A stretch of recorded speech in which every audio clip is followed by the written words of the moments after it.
This ain't just a channel, this is BBTV. This isn't about last night or what happened after dark. This is about the middle of the day moments where something small turns nuclear before you even finish your coffee. One sentence, one reaction, one emotional spark, and suddenly the whole situation is on fire. Welcome to Freak Out Friday on Ask a Bee, because this one didn't just escalate, it got out of hand real fast.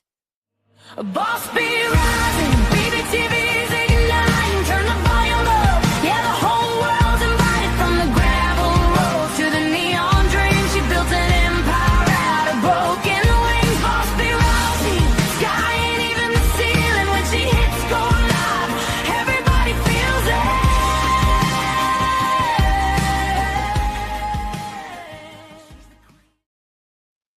All right, here we are. Welcome in, everybody. Happy noon and welcome back to Ask a Bee. Real quick before we jump into today's story, yes, we made a little switch. What used to be Circle Back Friday is now officially Freak Out Friday, because lately these are the situations that blow up the fastest and they spiral the hardest and leave people standing there afterwards going, what? Wait, how did we even get here?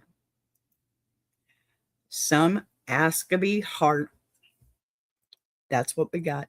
Some real life relationship puzzles.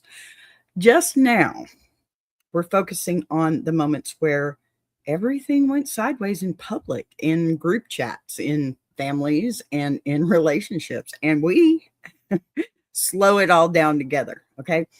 And if you're new here, here's how this works. This is not a courtroom. This is not a dog pot. And we don't use real names. I transform details, I remix scenarios, and I protect privacy like it's my job, because it is. Because the goal isn't exposing people, okay? It's understanding behavior. What happened, why it escalated, why lines got crossed, and what could have been handled differently before the whole thing, detonated, really. So today, we're doing something I really love. I've started this recently. It's still fresh, but it's getting some really good feedback. So honestly, this has been working so well lately. I'm into it, because as we go through the AITA stories, AITH stories, those stories, okay? I'm going to stop, riff a little on the short chunks, because you know what? I got opinions too, and I want to hear y'all's. So I'm going to take these little short breaks because I want you to tell me what you're thinking already. Even right after the title, I want to know what you're thinking. So y'all tell me in the chat and we'll talk about this, okay? We can make this show longer. If you guys will just come in and give me a little tap in the comments, hit that like button. That would be so greatly appreciated. And subscribe if you like these stories, because who doesn't like Am I the A-hole stories, right? Okay. We don't have flags here, even though I love Dustin Pointer and his show. He is amazing. We don't do craziness with relationships all that much here, because, Charlotte Dara, those are my two favorites on here. And I'm just going to put that out there. Here's the thing. I have honey and stingers. This is BBTV. I am Boss B. So we got to stick with the hive, right? All right. So we're going to decide together whether each moment feels more like honey, meaning empathy, understandable reaction, human nerves, or you get the stinger, meaning escalation, bad framing, boundary crossing, or just plain throwing gasoline on something that was already burning.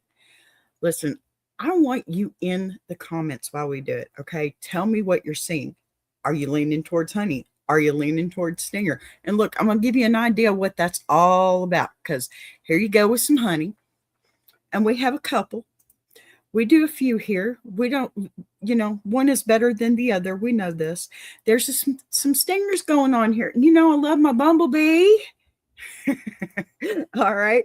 And we got a little fire, because today I think we're about fire. So just let me know. Did it start one way and flip halfway through?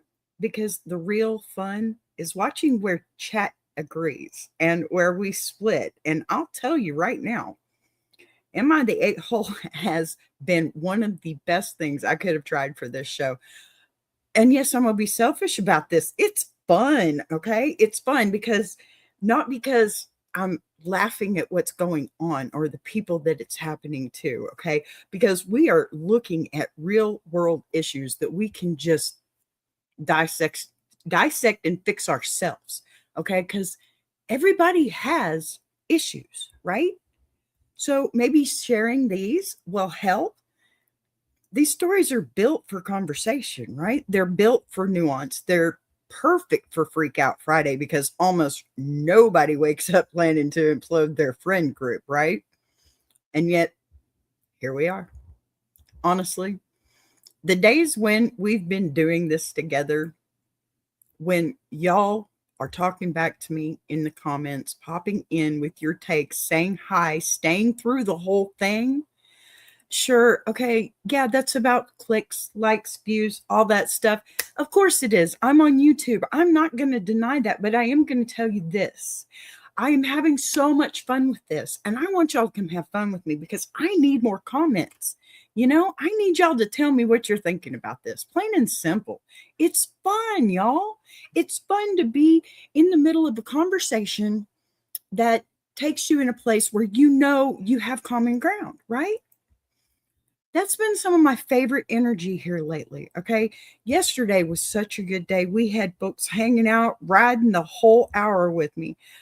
And that's exactly what this space is supposed to feel like. So if you're watching live, say hey in the chat, please. Let me know where you're tuning in from. Grab your coffee, your lunch, whatever you've got at noon today. It's noon for me in Central Time.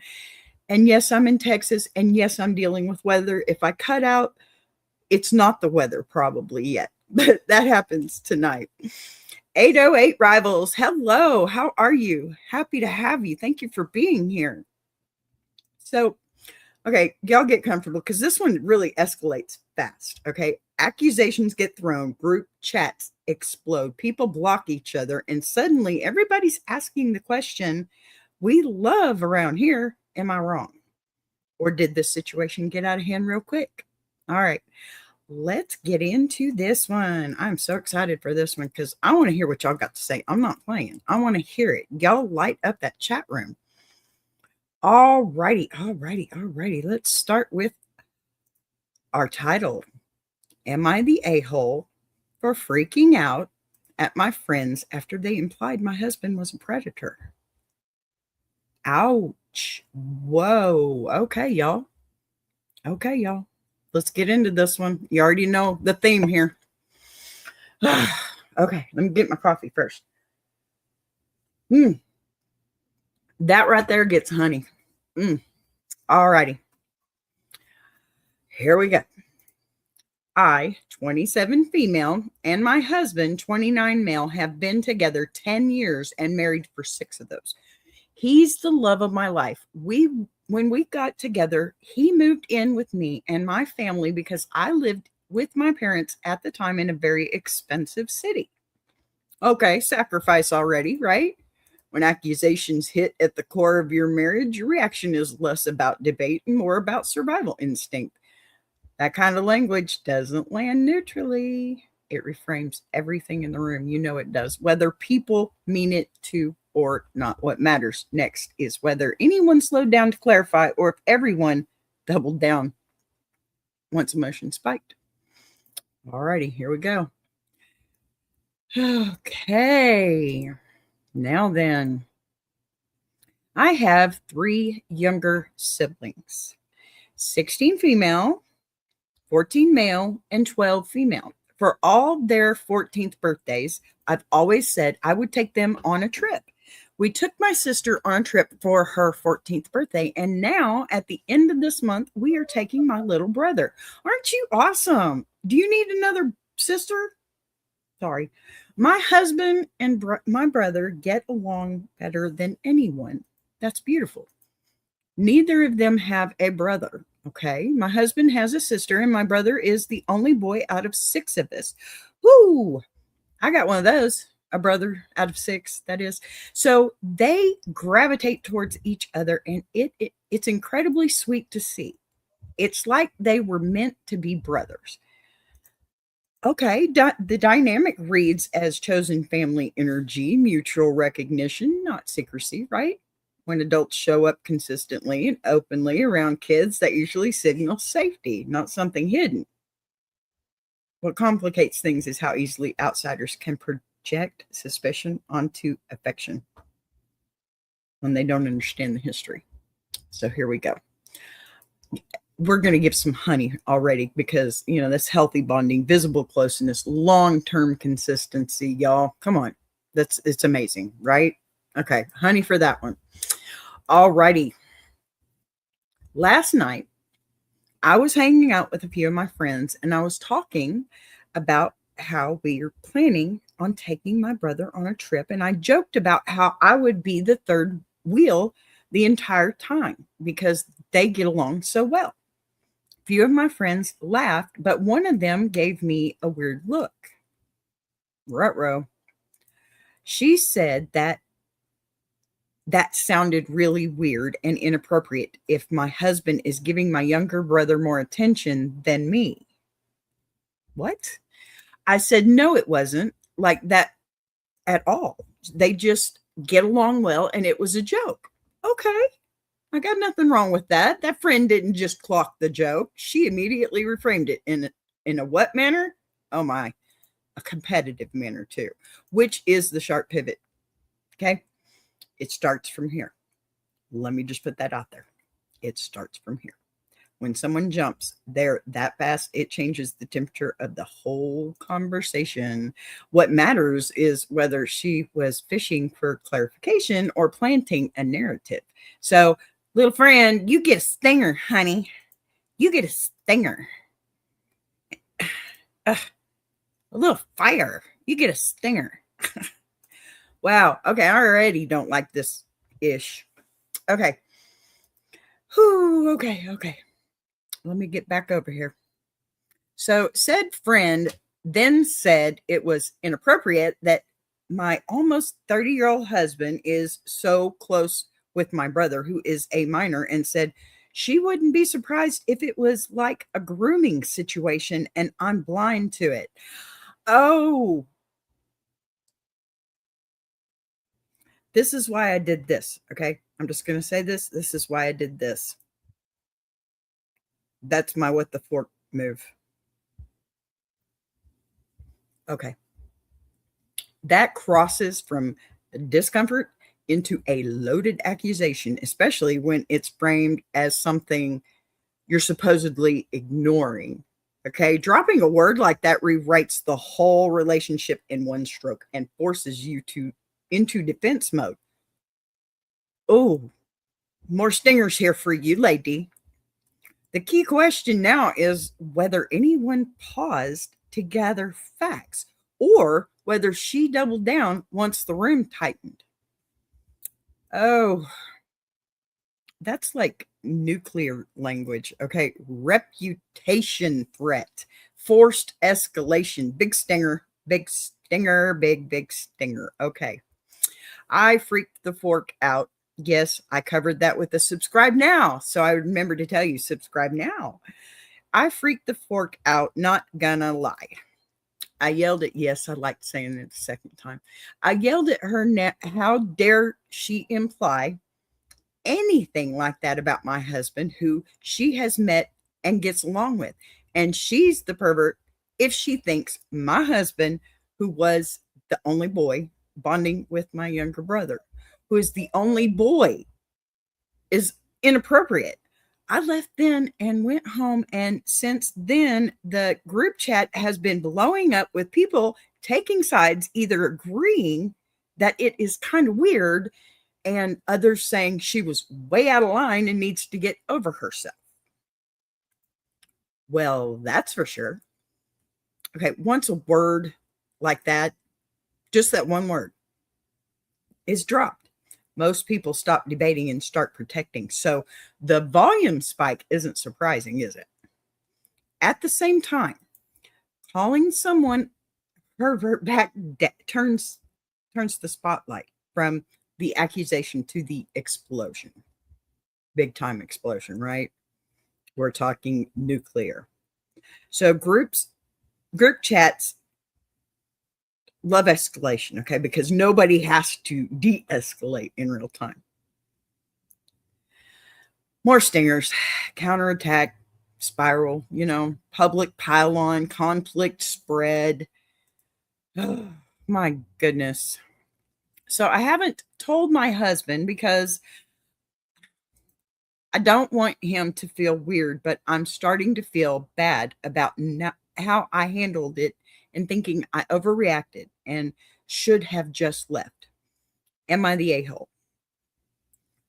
Okay, let's talk about this for a minute. We're going to have a long talk about this one, okay? Because, yeah, no. So that aftershock guilt is familiar.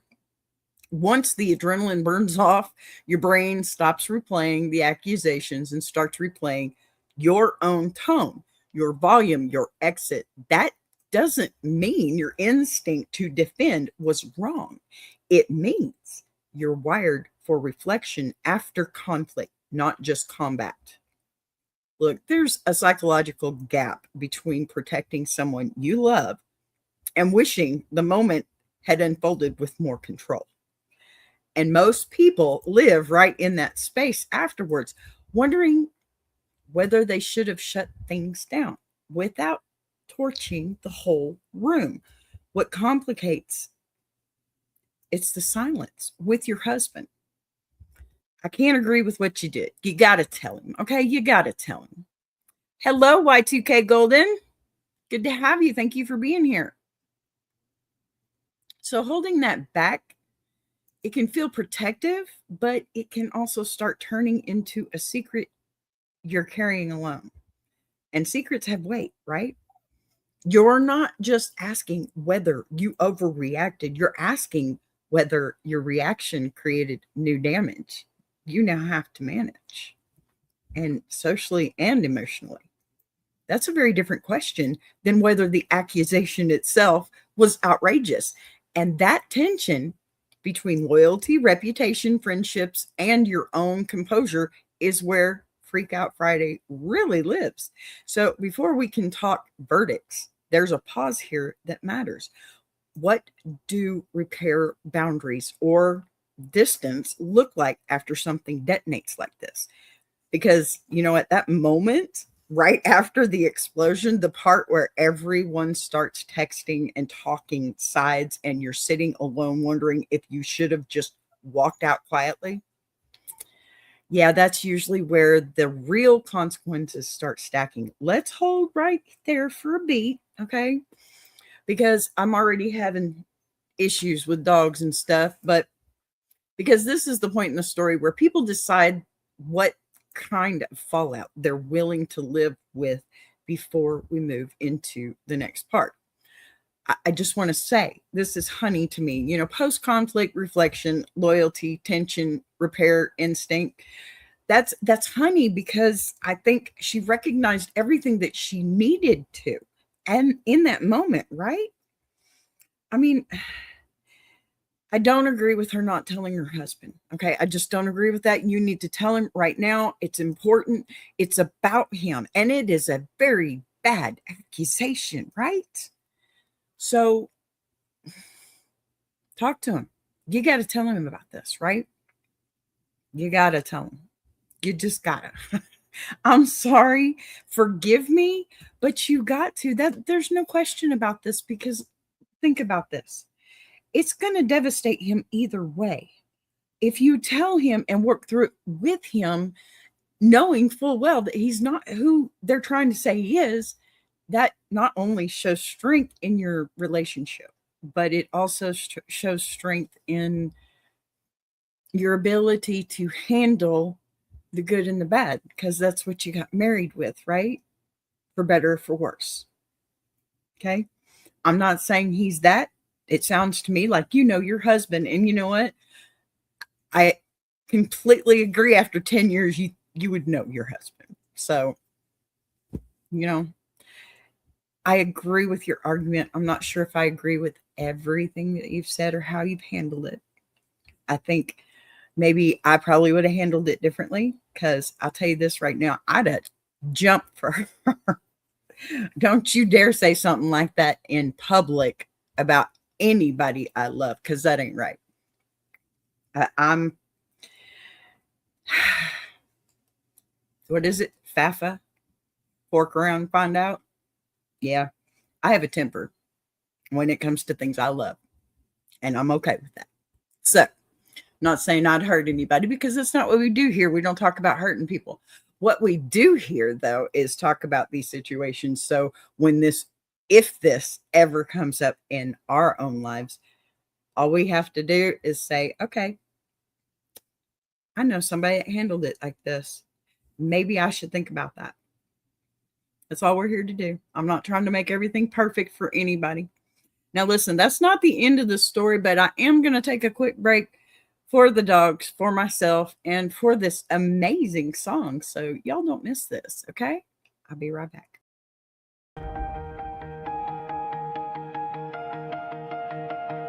She came from the quiet storms, built a fire from the ground, turned a whisper to a warning.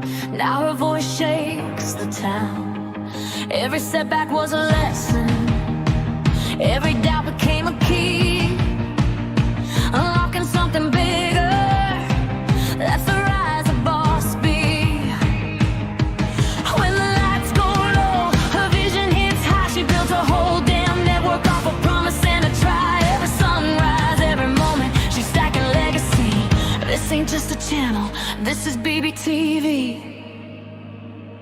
Boss B rising, BBTV's igniting. Turn the volume up, yeah, the whole world's invited. From the gravel road to the neon dream, she built an empire out of broken wings. Boss B rising, sky ain't even the ceiling. When she hits go live, everybody feels it.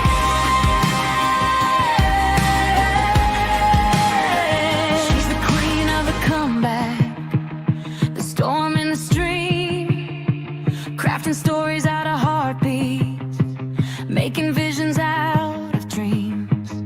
Got thunder in the hustle, got a voice that cuts clean. Every mic she touches turns the power unseen. So let further spin the numbers, let the views rise slow or fast. Boss B doesn't measure wins by echoes of the past. This moment is a pivot, this season's history. Bow down to the founder of the BBTV dynasty. Boss B rising, BBTV's igniting. Turn the volume up, yeah, the whole world's invited. From the gravel roads to the neon dream, she built an empire out of broken wings. Boss B rising, sky ain't even the ceiling. When she hits go live, everybody feels it.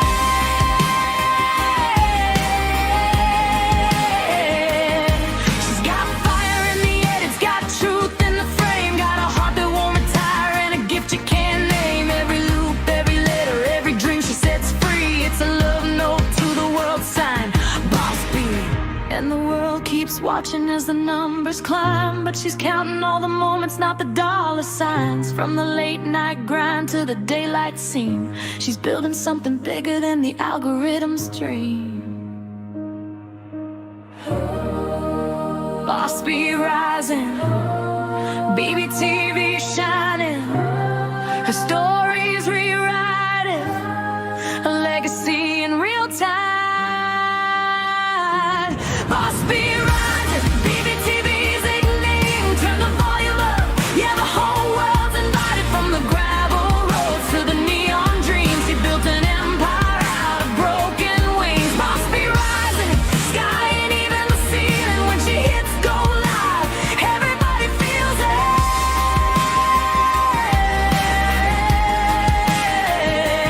BBTV, where the stories breathe. BBTV, where the dreamers believe.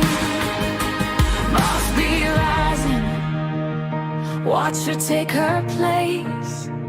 This is BBTV. This is her grace.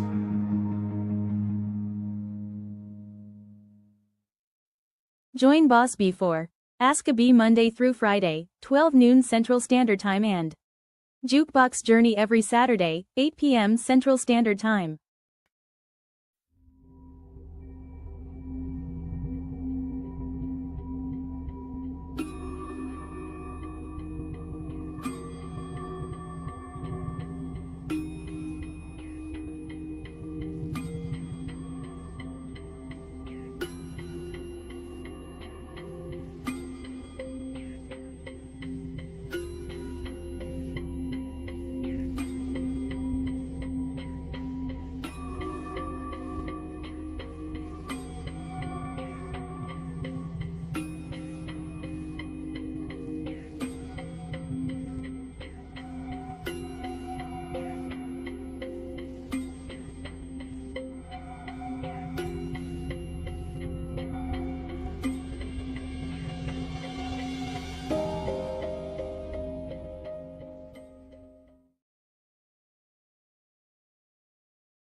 All right, we are back.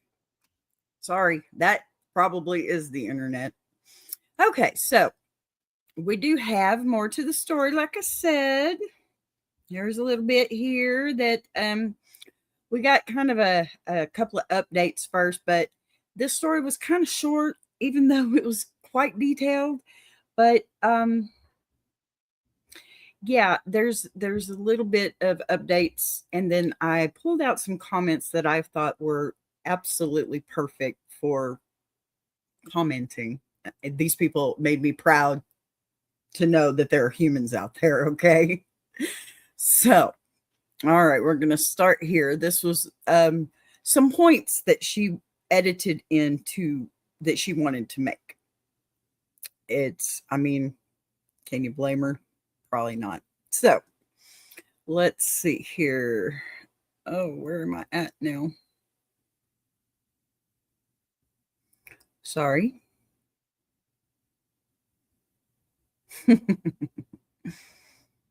uh Maybe this. Nope, that's not the one. I thought I fixed this, and of course I didn't. This is not it either. Oh, okay. I'm just going to read this one to you. I'll get back into it in a second. So she says, this got way more traction than I had ever anticipated. So, oh, I think I remember where this one is. It's way up here. So I'm going to make some points. All right. Making some points. That one. Okay, here we go. Sorry. I wanted to make sure I have it up here for you because, yeah, subscribe. So I know my husband better than I know anyone else. He is an all-around good person. I refuse to keep on an open mind about my husband being a predator.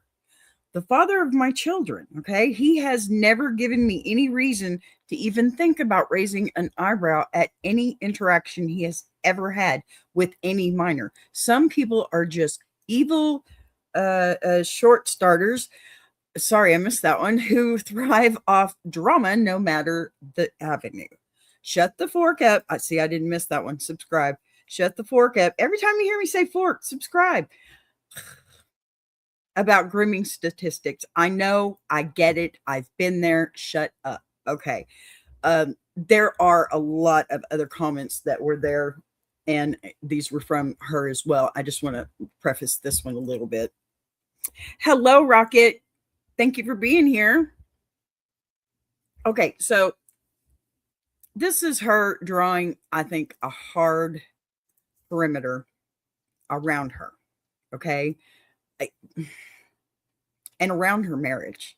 No hypotheticals, no debate club, no just asking questions. You can hear how personally invasive these moments felt, not just critical, but destabilizing. What's interesting is how certainty and rage start living in the same sentence, which usually means the wound is still fresh. So I can understand her aggression on that part, right? What am I doing? Hey, Rocket, I am doing a show about AITA. Am I the a-hole? And I'm trying very hard not to use the curse words that they use, so you'll have to forgive me. Thank you for asking, and thank you for chatting. I appreciate that very much. You know, it helps me, and hey, I like it. So I'm going to put up, I think we have to have a stinger for this one. Okay? Because, I mean, help me out here, Bumblebee. Or Bumble Boss Bee, that's what that is. Stinger, definitely. Defensive wall here. There's zero tolerance line. All right. Emotional overload. I get it. I get it. And you know what? You deserve that moment, honey. You deserve that moment. Because come on. It's hard enough to have to deal with one person and then have all these people pile on top too. And you don't really know, right? You don't really know. So I have another update, and it says I did tell him because I wanted him to, one, know why I was so pissed off all day. Understandable. Two, hear it from me in case it becomes a bigger thing. He was obviously hurt. I told him he did nothing wrong and that it was her who was nasty. Amen, sis. Thank you. Thank you for being that, because you needed to do that already. So I ended up sending a text in the group chat and blocking everyone who made a case in defense of her. Okay. Yeah, that's reasonable. I refuse to allow some, oh, yeah, that's another subscribe. That's not the word fork, though, y'all. I'm going to say stupid person, okay, ruin a beautiful friendship between soul brothers. Hey, good for you, honey. That's some honey.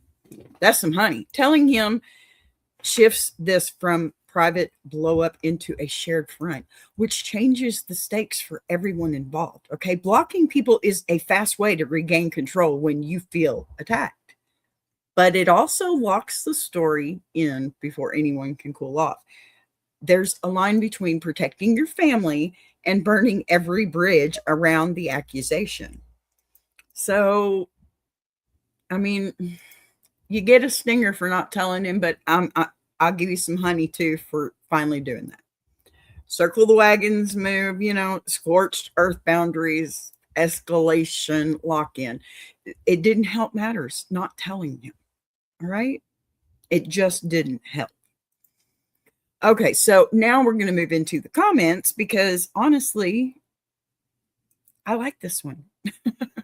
I liked all these actually. And there were some on there. There's one on there that was rather long, and I'm happy with it. I'm absolutely happy with it. So let's see here. I think, oh, here it is. All right. So, oh, pardon me.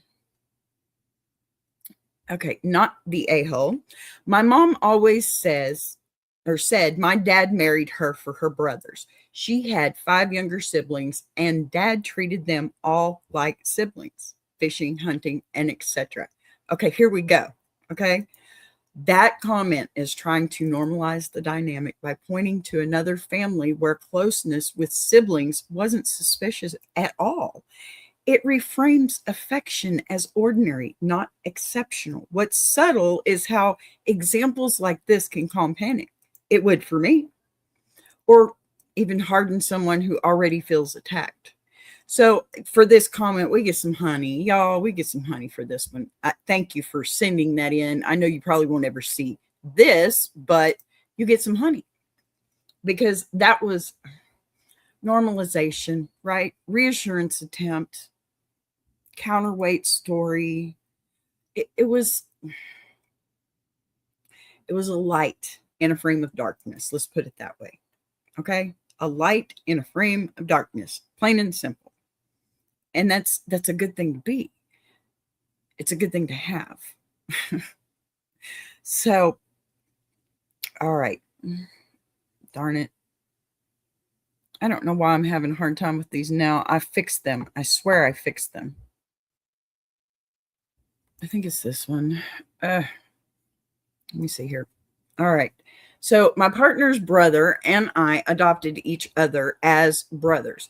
We were instant buddies. And over the years, he has become one of my best friends. He lives a couple of hours away and he always sees me when he is in town, but not always her. Him soon becoming my official brother is a big bonus to marrying my dream woman. He's also a couple of years older than me, but the spirit still stands. It's amazing to be joining a family that feels like family, and nurturing and cherishing those relationships is worthwhile. Amen, my friend. Honey for you. Honey for you. This one leans hard into chosen family, and that's a good logic. Marriage expanding the circle, not shrinking it. It frames closeness as something to celebrate, not scrutinize. The interesting tension is whether stories like this open space for nuance or just reinforce how entrenched everyone already is. So yeah, you're definitely going to have some honey for this one, because you expanded the frame for family, right? Affirmation, all that stuff, that wonderful stuff, relational safety signals, right? I mean, that's amazing, and thank you for doing that. I think that needed to be said. You need to tell people your story so that when you tell people your story, it's organic. They feel like they know you after the story. And no, they don't know you. Okay. No, it doesn't automatically mean that they understand you either. But they've got a piece of your story. And it's okay to share a piece of your story with others. You should share a piece of your story with others. Because seriously, it's like maybe if somebody knew a little bit more about you, they wouldn't judge you by the way you look. That's the biggest problem in this world. People need to stop judging people so much by their cover. Now, I can walk up to any door looking like I am right now, any door in my neighborhood, and I'm okay. They don't think that I live in the neighborhood, but they don't look at me sideways or nothing. If I go 2 miles to, I don't know, the east of me, or whichever way the other city is, it's very close. I'm on the line, but I can go over there probably a mile away and I can knock on somebody's door and they will look at me like I just darkened their doorstep. Okay. People need to stop doing things like that. You don't know my story. I could be there returning something of yours that I found at the grocery store, or just, and that's happened before. I've had that happen before. And then once I handed them what I found, which it was the ID, and I was driving, so it looked like that somebody had put that ID in the bag that I had grabbed. She may have dropped it in there by accident because we were doing self, and I got in there as quick as I could because there were so many behind me. And she was okay with it. We were fine. We didn't say much to each other, but I think she accidentally dropped it in one of my bags or something. And of course, they had her address. And of course, she'd already seen my face. And so I thought, I'll just take it to her. That was the wrong move. I should have just mailed it to her, because she looked at me like I was white trash walking up her doorstep. And I was like, here, you dropped this in my bag. I've been looking for that everywhere. I said, well, I found it for you. Here it is. And then she looked at me again and she just shut her door. She didn't say thank you. What? Come on, y'all. We got to be better. We got to be better. Okay. Now, let's see here. I think it might be this one. Nope. I don't know why these are all out of order, but they are. So maybe that one. Nope. I give up. Okay, so we got another comment. Maybe it's this one. No, it's not. I just did that one, didn't I? It's got to be like, y'all, I'm not having a good day. Just this weather, and I got some bad news yesterday or last night that really has walked me out. So, yeah, I don't know what's going on here. That is not it either. I will get it. I will find it. It will happen. I know it will. No, no, no. Maybe not today.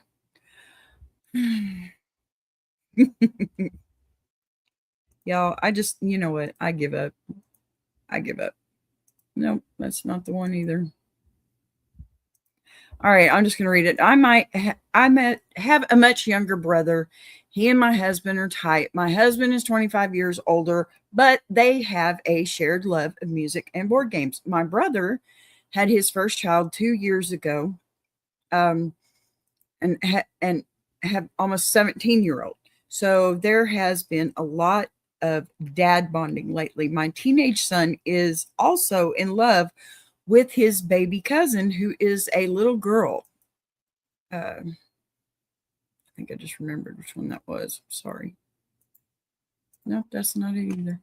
Whatever. That baby is obsessed with him. LOL. He is the one she runs to for everything. When grandpa is chasing her, she runs to him. It's got to be that one. Nope. I don't understand why. Okay, she only wants him to carry her if he is around. I know, I'm messing this up. Sorry. This one is stacking examples to show how ordinary cross-generation bonding can look when it's healthy in public. It pushes back against suspicion by highlighting visibility, routine, and family context, right? So it makes it look better. And I applaud you for giving us that story, because sometimes people can get ugly and go back at you. So, honey, for normalizing through patterns. Seriously. Visible affection, innocence, defense. I love your story. I absolutely love your story. Okay. Number 2. Now, here it is. I'm on track again. So, third comment. I had a big cousin like that. It started because I was sickly and had a scary father. Pardon me, I should have said this. This is actually a comment that was from the story I just read you. That was a comment on the whole story itself. And let's see, I was sickly and had a scary father who wouldn't let them ignore my bad lungs. And so was guaranteed a bed during family events while all the healthy kids had to fight it out or sleep on the floor. Okay. My cousin Jim was 11 years older than me and quickly figured out if he claimed I wanted him to sleep with me or I'd had a nightmare, which wasn't always a lie, and he needed to stay with me, he got the bed too. Okay. I mean, that's typical kids, right? No, it's not. This kid is great. Okay. And wait till we get into this story just a little bit more, because you're going to love this kid. I'm going to be honest. Some of this sounds a little iffy. And there may be some people out there that think, oh, that's a no-go. Well, let me tell you something. Things are a lot different now than they used to be. Okay. And keep that in mind.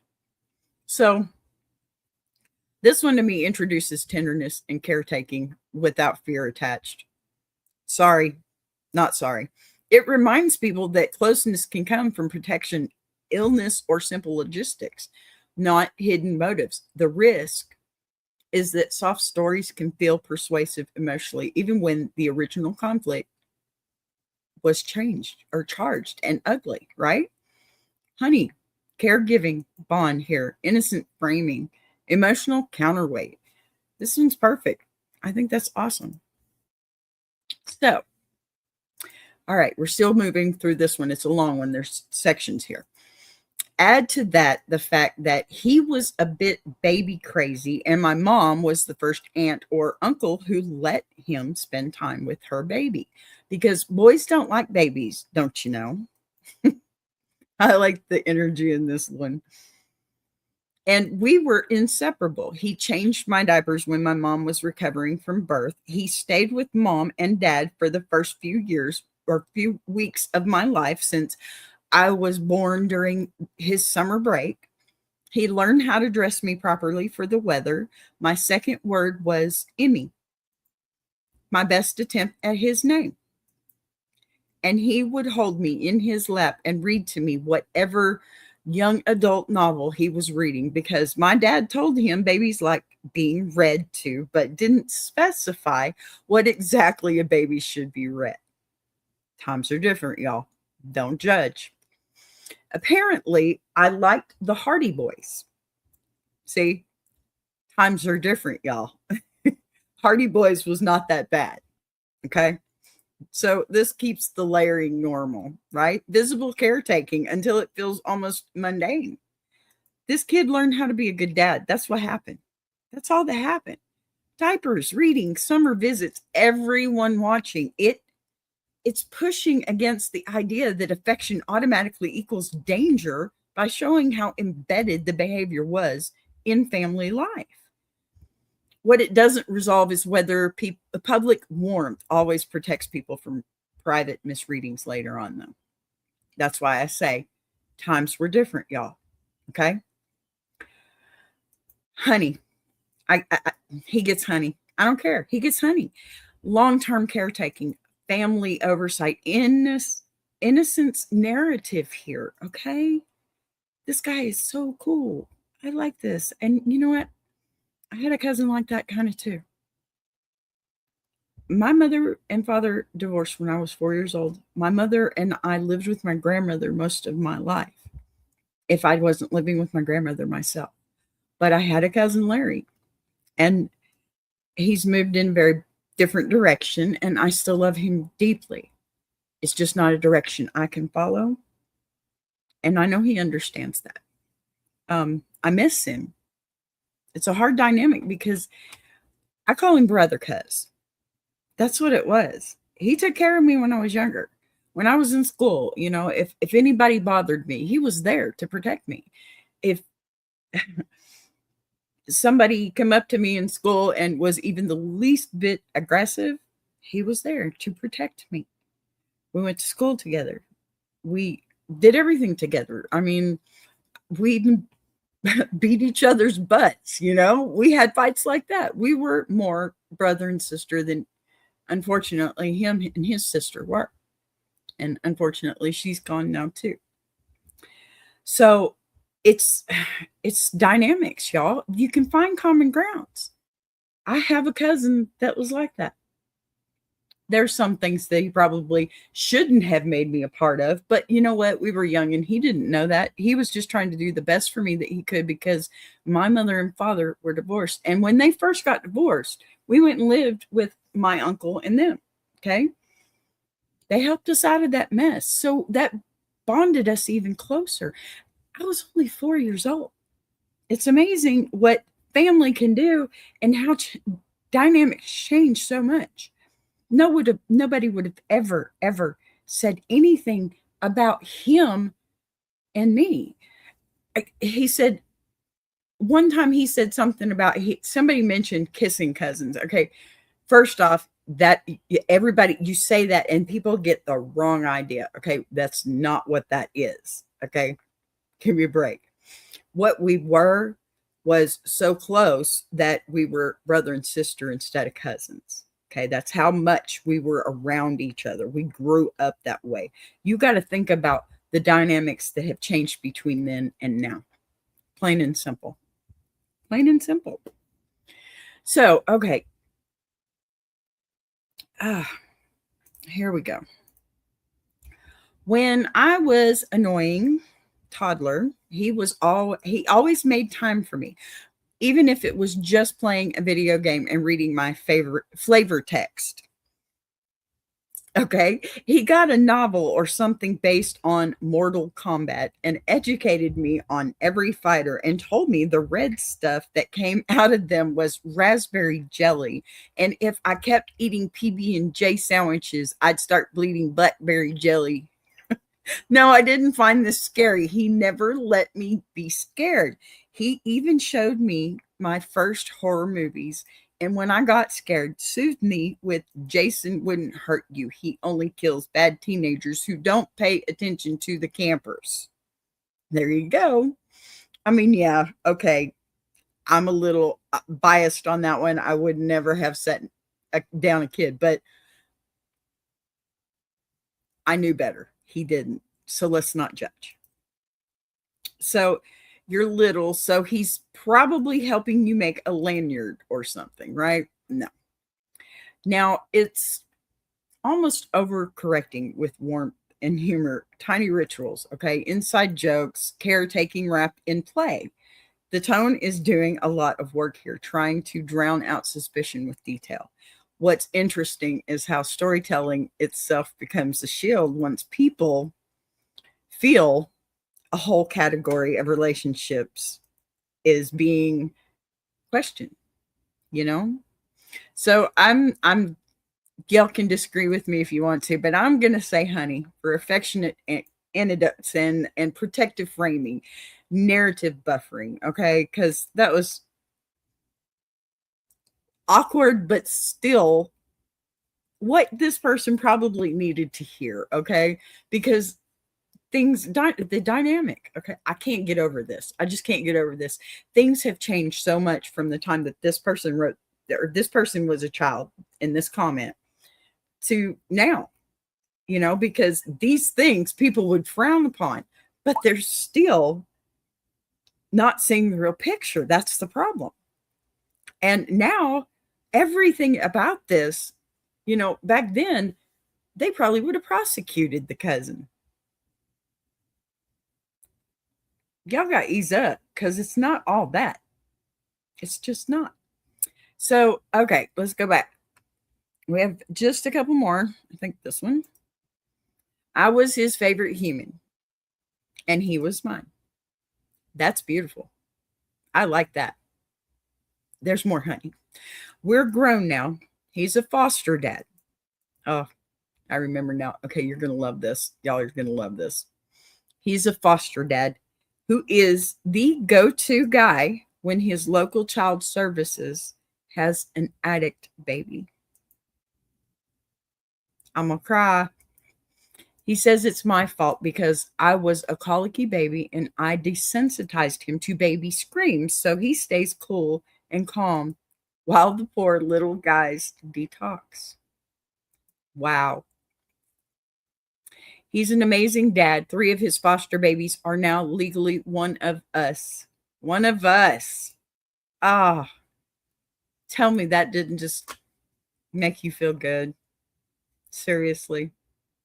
Seriously, this wraps the whole memory into a redemption arc, right? Childhood closeness turning into adult caregiving and professional trust.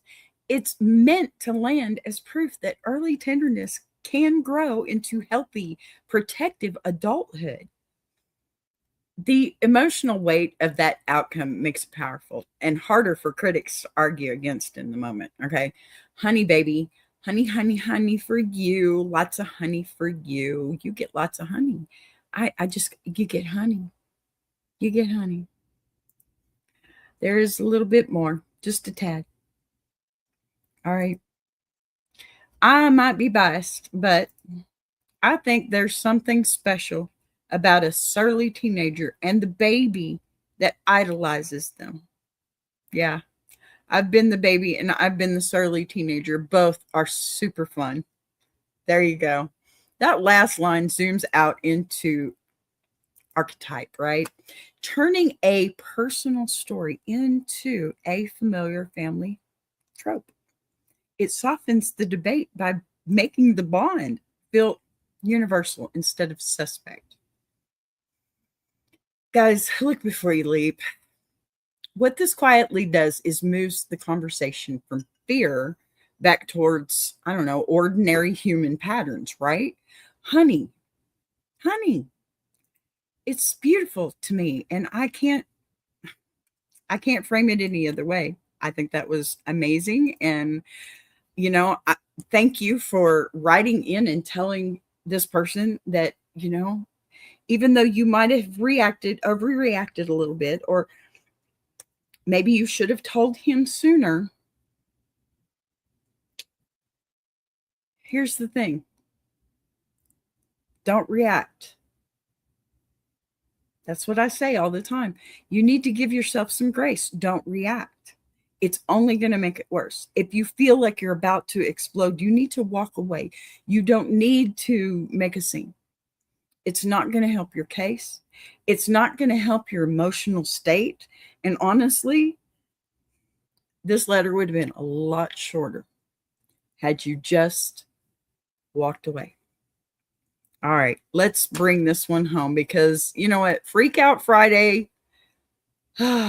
stories are going to leave us sitting in that uncomfortable space between loyalty and escalation. You know, it's between protecting your people and wishing you'd chosen a softer exit. Today wasn't about dunking on anybody. It was about watching how fast a situation can flip once certain words enter the room, how group chats turn into echo chambers, and definitely how fear, certainty, and pride all start pulling in different directions at the same time. That's why I love doing these AITA breakdowns with y'all, because you don't just watch, you participate. You clock the shifts, you call honey when something feels human and understandable, and you throw the stinger when somebody lights a match in a dry room. Pardon me. That back and forth in the comments. Pardon me. It makes this show work for me. It makes it exciting for me. So if you were typing today, if you were thinking it, even if you didn't hit send, thank you for being here with me at noon Central. Now, don't go anywhere just yet, because right before I sign off, I've got two quick things I want you to stick around for. First, you're going to see a brand new promo for Tuber Chat. Yes, I showed it yesterday, but we're showing it again today, and I want you to know it's new and it's improved, and I love you guys. And if you're a creator, a streamer, or somebody trying to grow a channel without losing your mind, this one's for you. You need to go see Tuber Chat. They're amazing. And right after that, you'll also catch, well, VB's going to do it all, but VB's going to bring BBTV promo to you. So hang tight. Let these roll and check them out before you click away, please. Freak Out Friday, it's been amazing. Make sure you're subscribed, please. Don't forget, okay? Because you know you love me, right? Hit that like button, okay? So Bertha, the algorithm, knows we were here working, and come back tomorrow. It's Jukebox Journey for tomorrow night, 8 p.m. Central. If I have power. Just kidding. I'll be here, I'm sure. I have 5G internet from T-Mobile, and it has been a blessing. Okay, so y'all get a hold of Tuber Chat. Get over there. I'm not playing. You'll love them. They're awesome. You know, and I have a feeling this is only going to get better from here. Okay, I'll see you in the next one. Stay right here for the promos. Love you guys. Bye. I want to take a minute to shout out Tuber Chat. If you're a creator who's tired of surface level advice, yet says, and actually wants to understand how YouTube works, that's the space. It's real conversations with real creators who are in the trenches, building channels, testing ideas. No posturing, no gatekeeping, no fake guru energy, just people sharing what's working, what isn't, and why. If you're serious about growing, learning, and not doing this alone, check out Tuber Chat. The link is in the description. If you're enjoying this show, subscribing is the easiest way to support what's being built here on BBTV. You'll see the join button right next to subscribe. No pressure, no expectations, just an option for people who want to support the channel in a real way. We're live weekdays at 12 p.m. Central, and each day has its own focus. Same honesty, same voice, just different conversations depending on the day.